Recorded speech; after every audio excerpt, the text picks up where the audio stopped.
Hi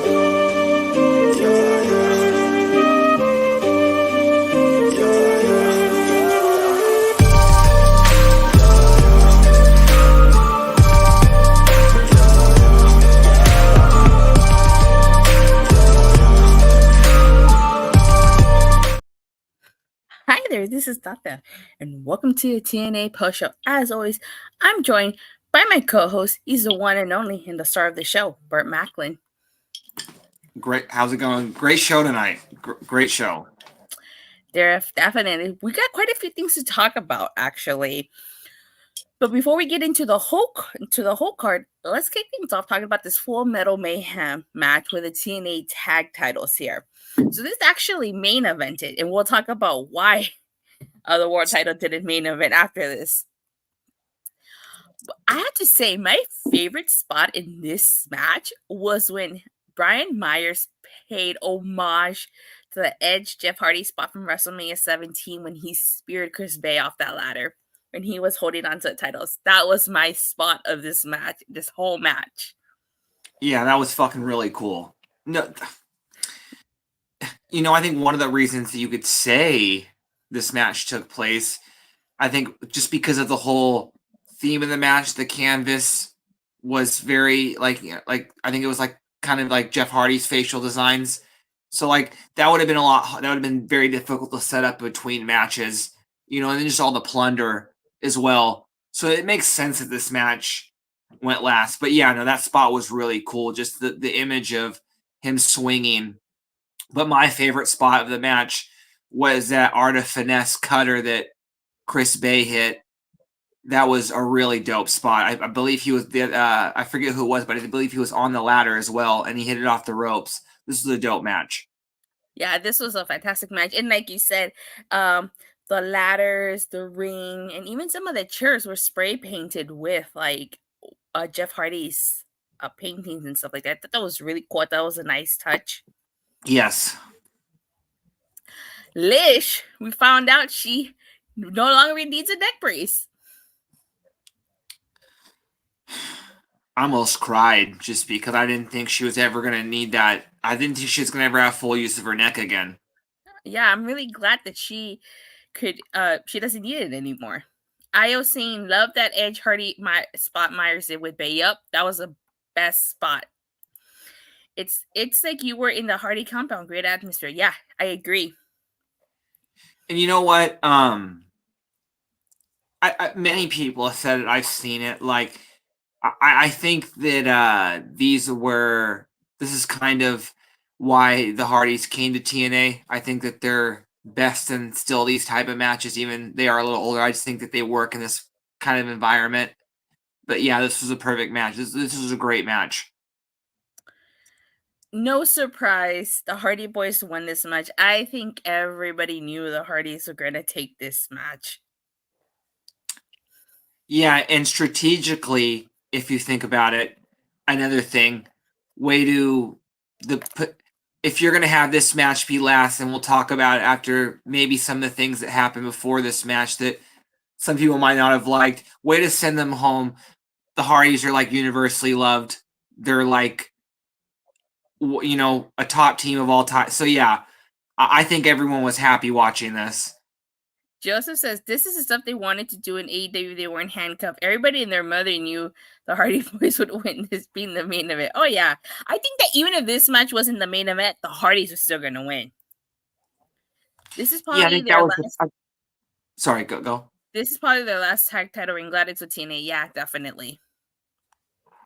Yeah, I think this is almost going to be because their last run in TNA, kind of when, TNA was a little bit of in flux and they kind of like left with the belts in a way, not like left with them, but I think this is going to be serve as a more proper run for them, one fight. And I think this time they will put a team over. Mm-hmm. Yeah, and that team will be made in TNA terms just for beating the Hardys. Yeah. Speaking of making a team, ABC, congrats to them. They main evented Bound for Glory. Yes, they did. Yes, congratulations. Congratulations to them. They main evented. All right. Now, let's talk about the TNA World Title Match because there's a lot of discourse on Twitter. Some people are not happy. We had Nic Nemeth versus Joe Hendry with Frankie Kazarian as special guest referee. So many people wanted Joe Hendry to win. Don't get me wrong. I wanted Joe Hendry to win. You know, I believe in 252 pounds of pure motivation, the answer to all of life's problems. But I called Nic Nemeth retaining with assistance from JBL, and that's exactly what happened. Why are people so upset? I think people are upset because they're invested in this, but I would also, it's funny. It's not like fucking Joe Hendry's been going after the world title for a long time. He just got back into the main event scene. And I would also point out, like, one, I'll think it'd be fine because if you're watching another, how long did it take for Cody to win the big one? 2 years. Yeah, and also too, just the fact that we're not even on a year of watching Joe Hendry get screwed on a big stage and then him winning again later. Also, I could point out, look how long it took to be dubbed main event Jey Uso for him to win the mid-card title. You know what I mean? It's just like, give it time, people. Like, it hasn't even been like that long, really, since the main event push for Joe Hendry. He's been over way before that, but this is only the first time that they're pushing him, so it's not like he's buried. People need to calm down. Poor Nemeth. Crowd said, fuck Ohio. People wanted Joe to be made. I know Joe's contract's up at the end of next year. Nick is a great champion. Oh, I skipped this one. It's the same thing with Cody. Low-key, I think Nick committed to more than 10 days. People were frustrated with this match after Carter shot. Okay. You know, people gotta start listening to us more. I called JBL getting involved in this. Now, the question is, did Nic Nemeth know JBL was gonna get involved? Or is he gonna act like, oh, I didn't know JBL? Like I had said, right?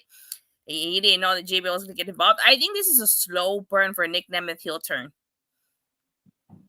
Yeah, they kind of really have to because right now they would kind of, you know, we actually have a lot of babyface main eventers, and we kind of need a top heel other than Josh because it doesn't seem like he is in the main event title scene right now. It seems like we know one person, and we'll talk about that. Well, obviously, because, you know, the main event, we know Kazarian won the call your shot. He tried to cash in, which I really like the element of this match of him trying to cash in. But yeah, I think it's a slow burn turn for Nemeth. It's just another person that maybe not screwed Joe Hendry, but it's just another person. The more obstacles you stack, to me, that's what makes somebody even more, is, you know, he really hasn't had to overcome anything yet. So that's true. And I do agree. I feel like, how can I say this? I feel like they put Joe Hendry in this spot here and that Summerverse because they weren't expecting him to get over as quickly and as he did. You know, I think that you can make the argument that somebody else should have been, that somebody else was supposed to be in this spot, but they gave it to Joe Hendry because of the popularity. Look, he's been digital media champion. He's been a guy but this would almost be like if Ash was a fan favorite and they willed her into being in this spot, just because the fans are behind it. They haven't really built up Hendry as a viable contender.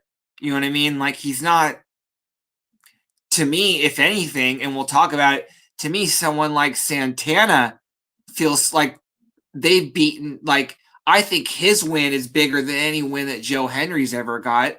So again, we'll talk more about that. It was a bad night for the system, but we'll talk about that as we can run through the show. Okay, let's see here. You can make the argument, does he need the belt? Will he be good chasing the title? I agree with Bert. Folks need to keep watching. Hot take, at some point, Frankie will admit he asked JBL to do this. He could beat Nick. He can't beat Joe. People are arguing that Joe didn't win because supposedly he would go to WWE. We don't know if Joe and WWE had talks. It's been 14 months. Casuals are hypocrites. I honestly, what I wonder? Now, with Frankie Kazarian having the call your shot, it adds another element to this. Are we going to see Moose versus Josh 2.0? Do you think we'll see that? And let me explain for people who are watching that may not know. Bound for Glory 2021, Josh Alexander won the world title after he beat Christian Cage. And what happened? Moose called his shot and robbed Josh Alexander of his moment. He did it in front of his family. That stung. And then you had this whole story of Josh getting back to the world title. So at TNA Genesis, we'll talk more about that later. Will we see Joe Hendry finally get the win, only for Frankie Kazarian to pull a Moose and rob Joe Hendry of his moment? Okay. There's a time limit on the call your shot, right?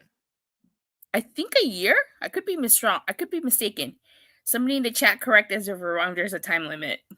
And I think that Joe Hendry's contract is up before that, right? I think his contract is up late 2025. As of right now, I don't see Josh or Moose factoring into the world title picture.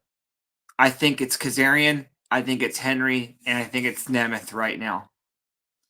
Now, I see Josh factoring in if Hendry wins because of Josh screwing him before.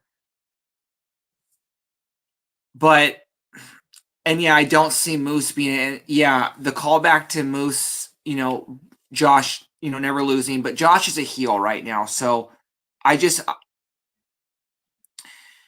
think the biggest X factor is Kazarian, just because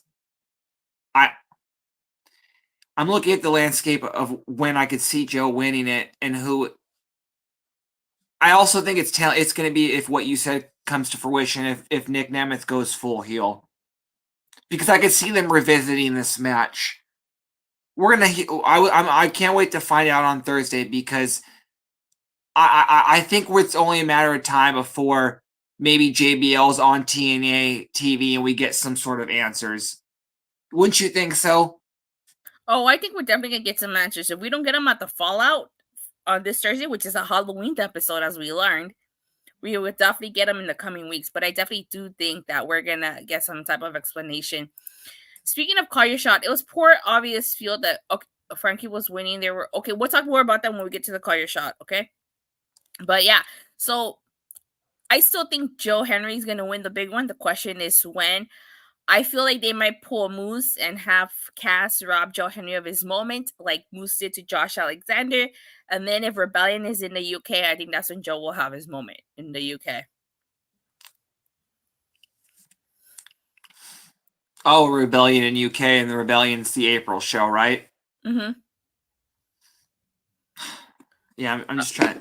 I'm interested to see when Joe's contract is up, just because and let me just say to the Joe Hendry fans, I bet you if you ask Joe Hendry what he cares more about, winning a championship or getting a big payday, you know what I mean? If he ends up getting paid by like WWE or getting more money from TNA, I think that's all that really matters. You know what I mean?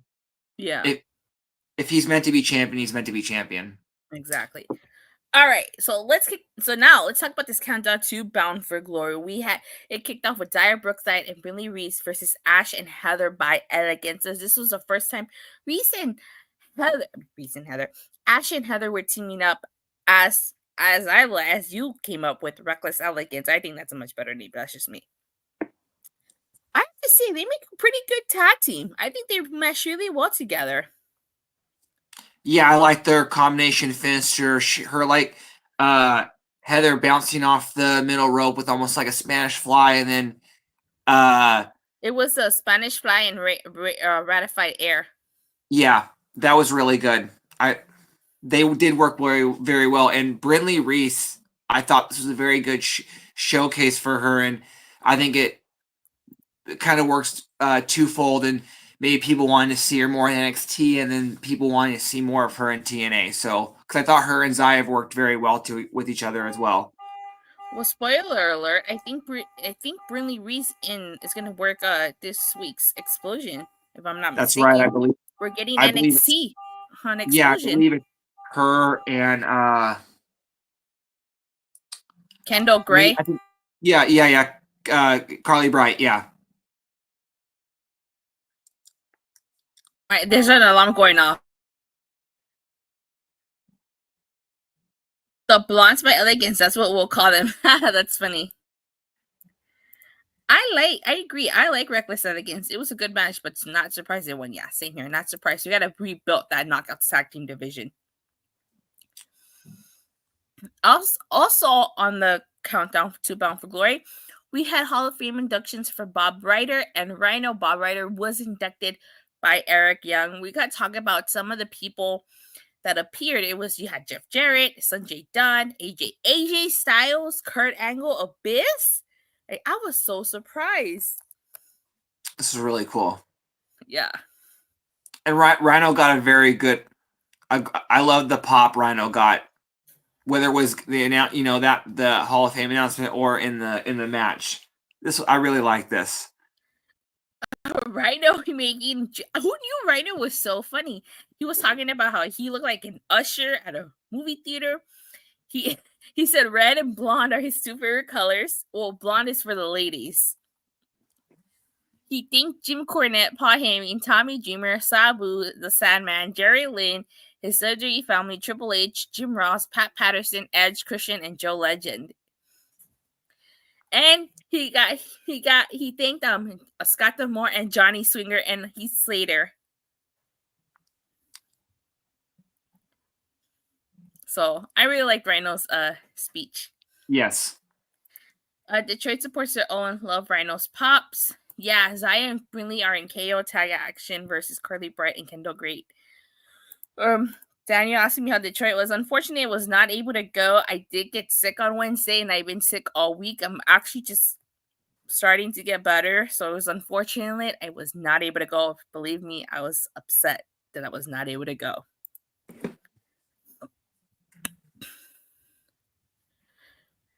And then we had an interaction with Eric Young and Steve Maclin. Steve Maclin basically saying that he's going to do this thing tonight, and Eric Young telling Steve Maclin that he's got his back tonight in case, the Northern Armory goes out there.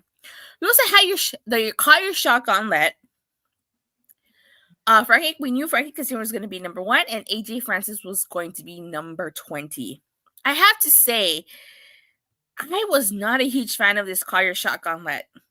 We only had 2 knockouts: Tasha Steelz and Li Yingli, first of all. And we had no surprises besides Rohit Roju, Bhupinder Guhar, maybe. I just feel like this was probably, compared to other Call Your Shots, this was not as good as previous ones. So yeah, and even I was so surprised we didn't get any NXT in here.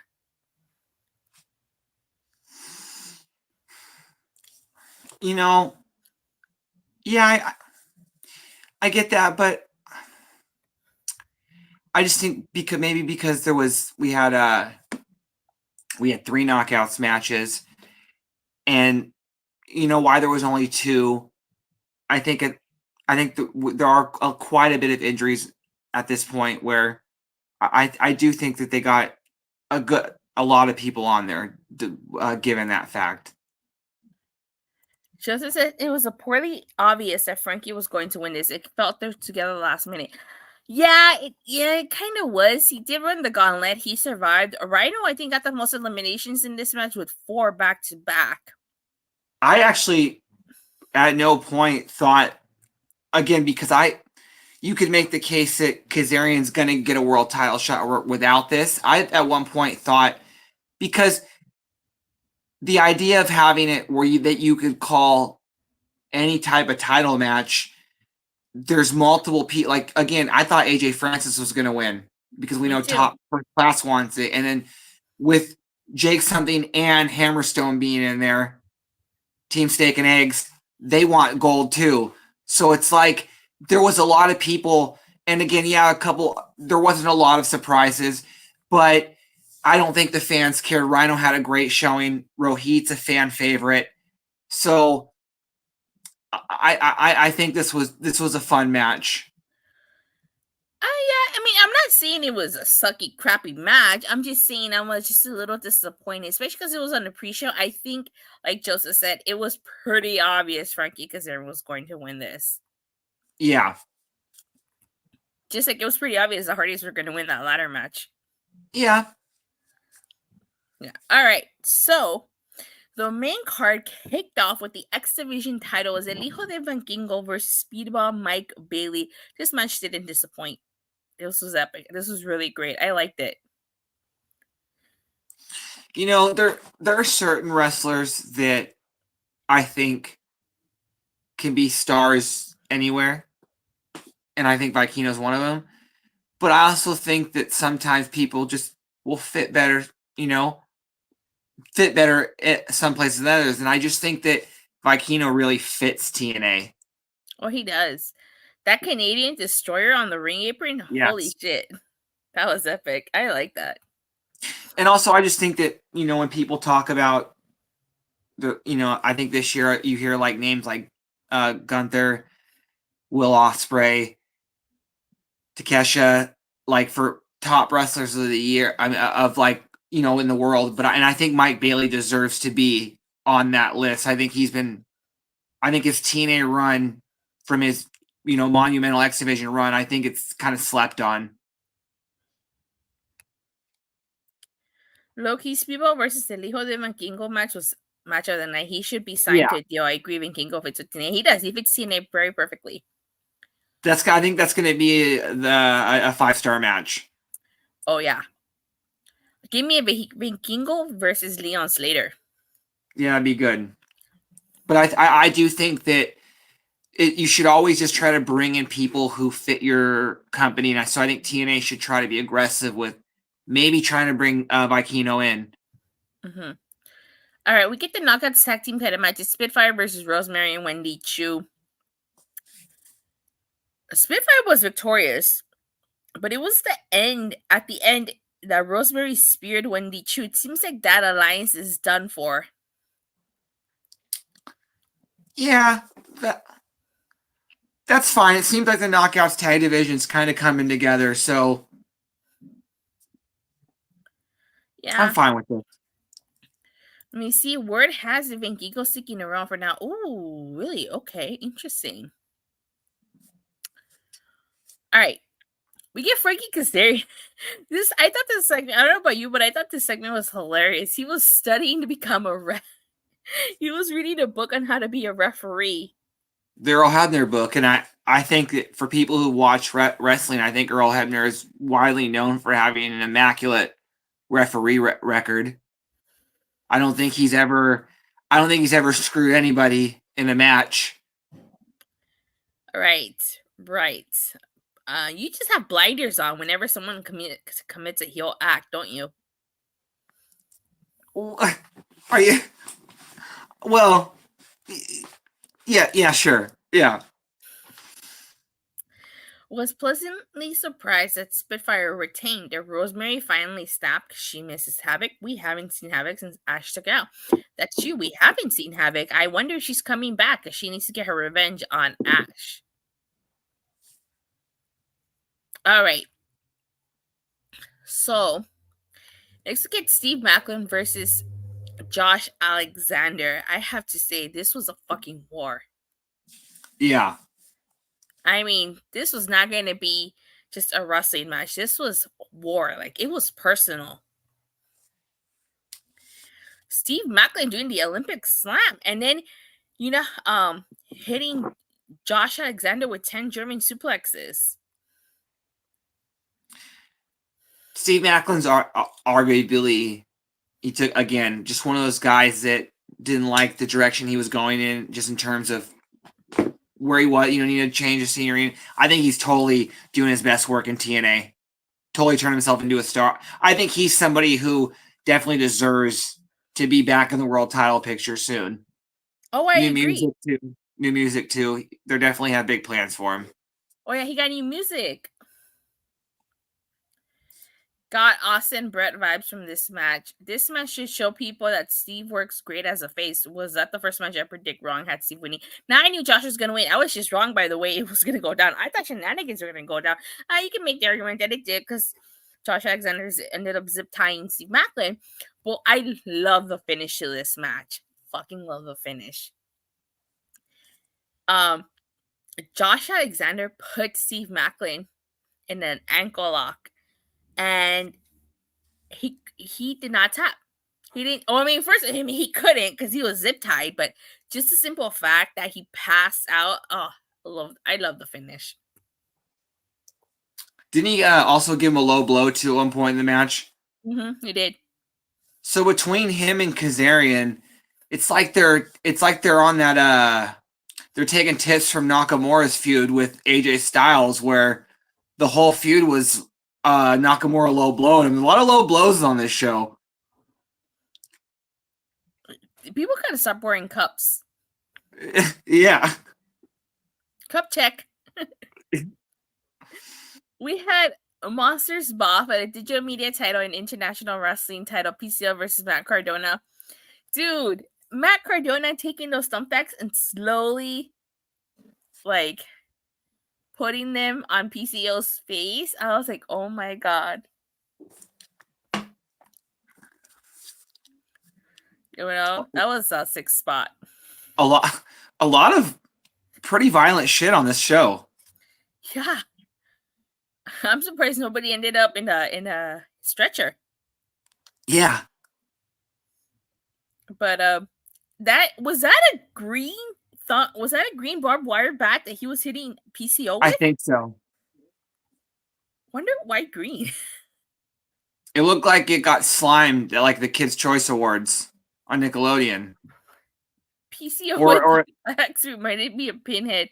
Nice that Genesis is back. I'll talk about that right now. Oh, was that like kind of like an homage to like Chelsea Green, you know, his wife? Maybe. But PCO is victorious after he hits the piece. Well, he not only does he chokes at Matt Cardona onto thumbtacks, he hits the PCO salt and then he retained. So this was a good match. Well, like I was on the set of Ghostbusters movie, PCO made his bride very happy, retains digital media champion. Oh, I forgot to mention that. Matt Cardona dressed as a Ghostbuster. I wonder, though, which one? Yeah, the bat could have also been green for Slimer, too. Oh, that's true. Terrence saying the Carrier Shock Gauntlet should be just men only if they are going to have 2 women. They were gone within 5 minutes. Yeah, we talked about that. You know, it was just not...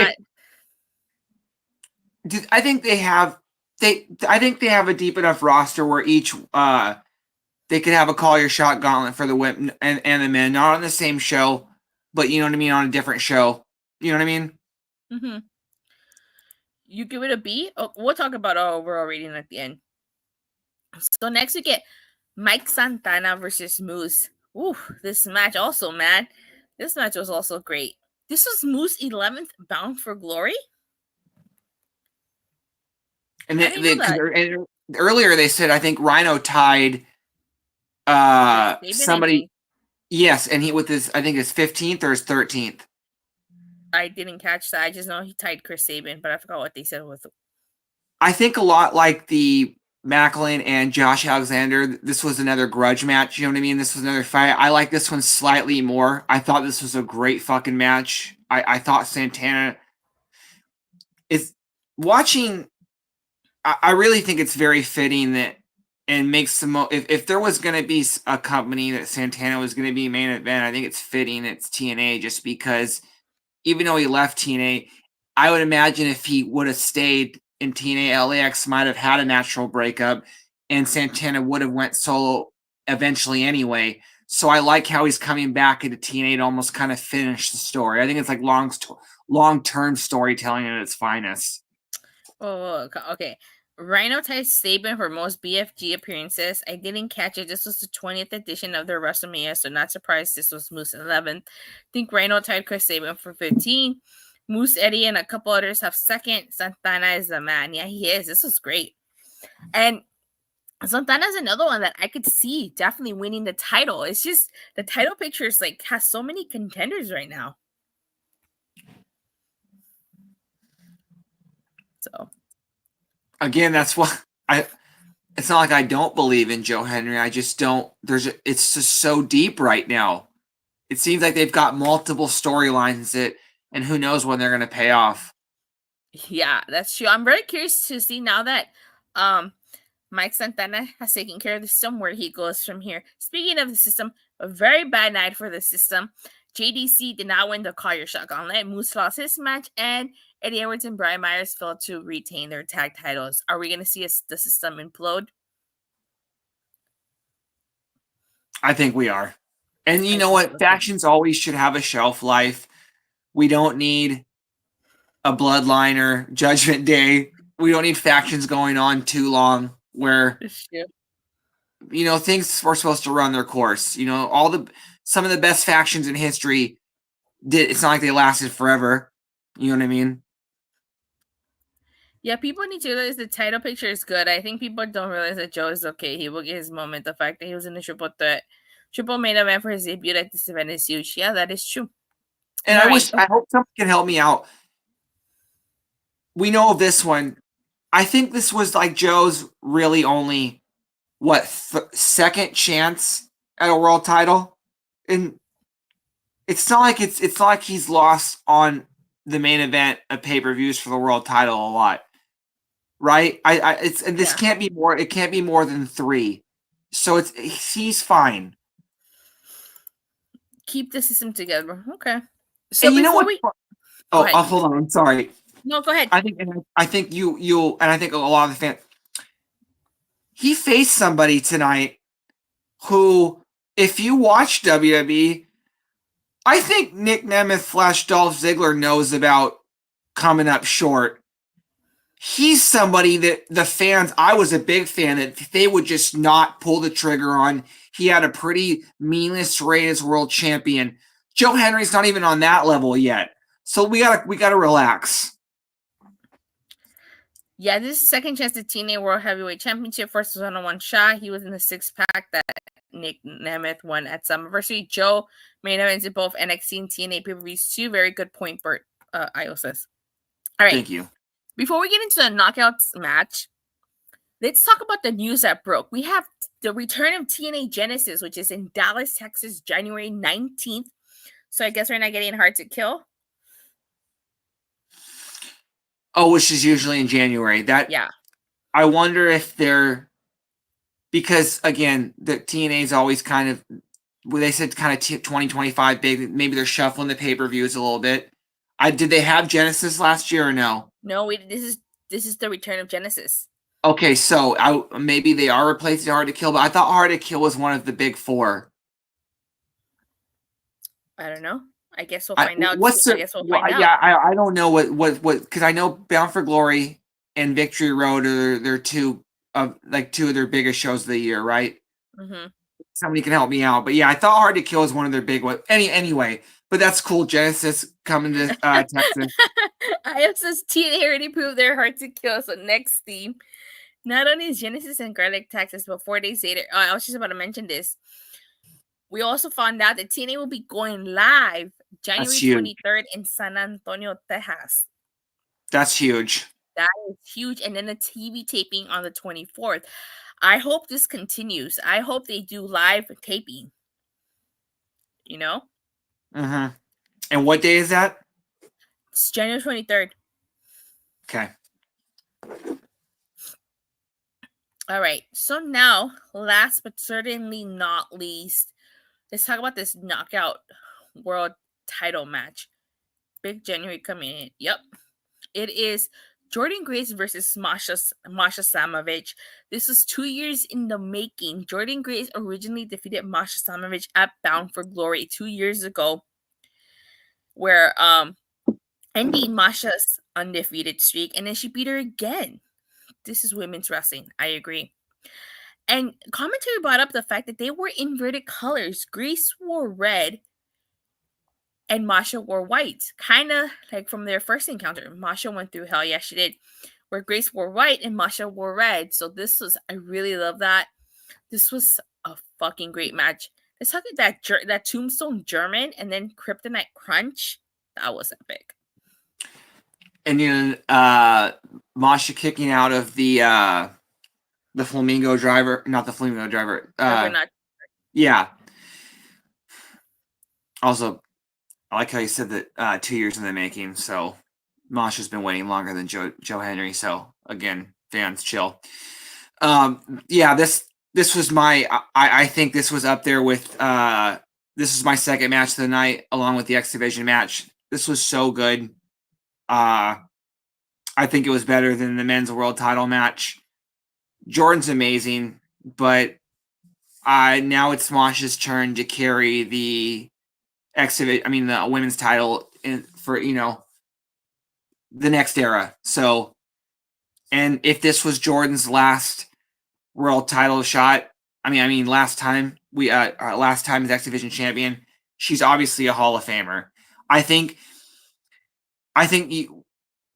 you can make a case that Jordynne should be on the Mount Rushmore of knockouts. She is for me. I think it's Awesome Kong, Gail Kim, Deonna Purrazzo, and Jordynne Grace. I think Jordynne Grace has cemented herself as one of the best knockouts of all time. So this is a huge moment. Masha Slamovich is finally TNA Knockouts champion. She's also Jersey Championship Wrestling World Heavyweight Champion. I can see Jordynne getting a rematch at Turning Point and being phased out so she can get ready to make her debut at Royal Rumble. Incredible run by Jordynne. She's up there with Gail Kim and Kong. Yeah, she is. This was great. Jordynne Grace did a lot with this title run that she's in her previous title runs. I'm not gonna lie. There was a part of me that kind of thought, okay, maybe she'll hold on to it for a year and then beat Taya Valkyrie's record and then drop the title. But you know what? I'm not complaining. I like Masha Slamovich. I think she's a phenomenal talent. I'm so happy for her. I'm so happy she won. And you know what? And I'm not trying to keep talking about Joe Hendry, but I'm almost glad that Joe didn't win, because I think that with the Hardys winning, I think that would have taken away from Masha's moment, and there would be too many things, because I think this was Masha's night. This was her crowning as the next big knockout. So I'm glad. I'm so happy for Masha. This is well deserved. Me too. I'm so happy. So very happy. And at the end, she helped Jordynne Grace stand up, and she gave her a big hug. So Jordynne Grace put her over. This is awesome. Very good point, Bert. Yep. All right. So overall, what were your thoughts and opinions on this show? Well, I like when I think when people are giving it a grade, I think a lot of it's going to determine. I can see people's letter grade going down because of Joe not winning. But to me, that doesn't take, since one, I didn't predict him to win anyway, but for two, I wouldn't let that. I don't think it was a disappointment how he lost, even if I wanted him to win. I think this was an A show. I think maybe A minus, not maybe an A plus, but I think this was another A show from TNA. Overall, good show. I have to say, before I give my thoughts, I really love how the show looked visually. Visually, I thought it looked phenomenal.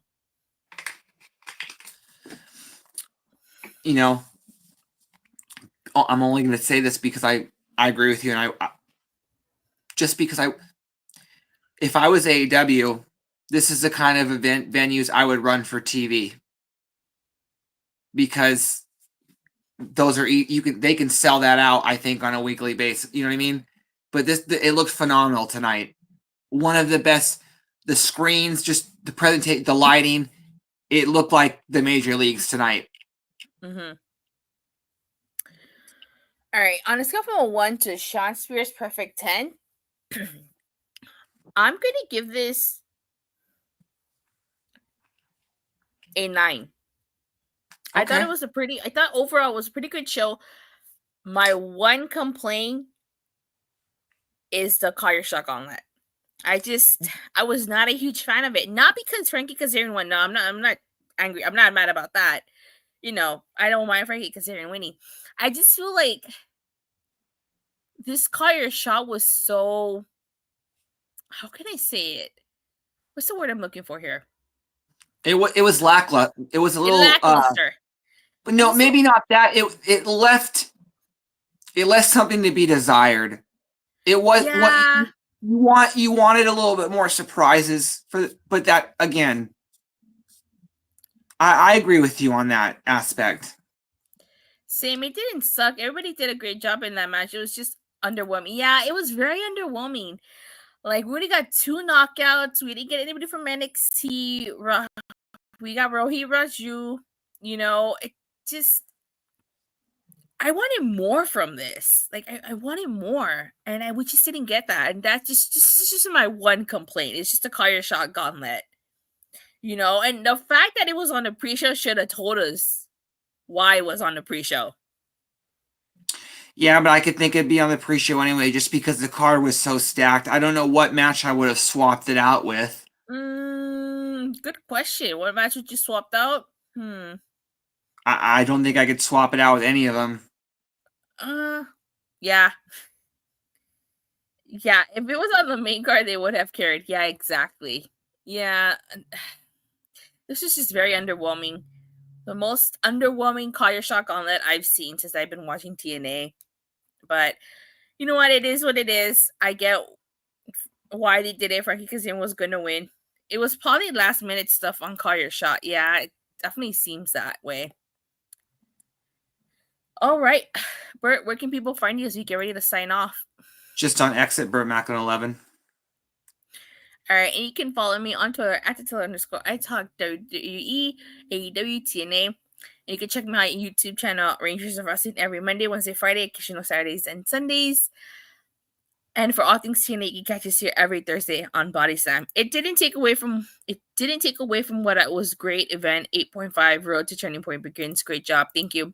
Yeah, we're officially on the road to Turning Point, and thank you guys all so much for watching and for the continued support. Please don't forget to like and subscribe. Make sure you hit that bell so you get notified whenever we go live and whenever Body Slam goes live. And I will see you guys tomorrow on my channel, Rangers of Wrestling, for the Halloween Havoc review. Until then, we'll see you guys on Thursday for a very special Halloween edition of TNA.